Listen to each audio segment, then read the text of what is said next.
కుంభరాశి వారికి అనుకూలమైన మార్పులు అంతంత మాత్రంగా ఉంటాయి. పనులు జరుగుతున్నట్టు కాదు, అర్ధాంతరంగా ఆగిపోయినట్టు కాదు. 10 రోజుల్లో పూర్తవలసిన పనులు నెల రోజులు జరుగుతాయి.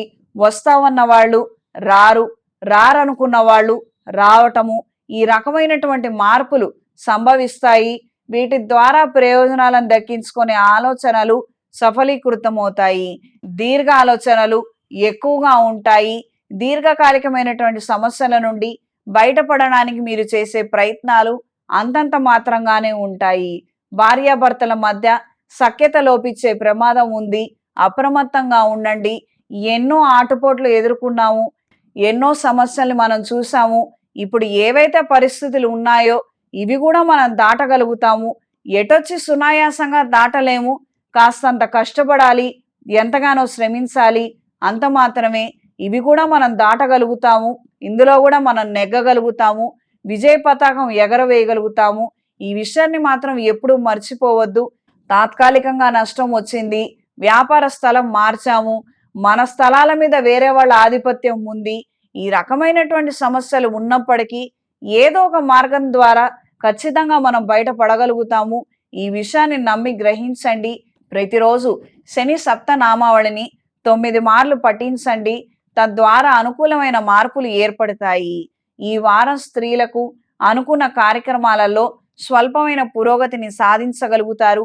చేస్తున్నటువంటి పనులలో అనుకూలమైన మార్పులు అంతంత మాత్రంగానే ఉంటాయి. చెయ్యాలా లేదా, చేస్తే ఏమవుతుందో, చెయ్యకపోతే ఇంకేమవుతుందో, ఈ రకమైనటువంటి కన్ఫ్యూజనే, క్లారిటీ లేక సతమతం అవుతారు. కొంతమంది చెప్పే మాటలు మీ మీద ఎక్కువగా ప్రభావవంతం అవుతాయి.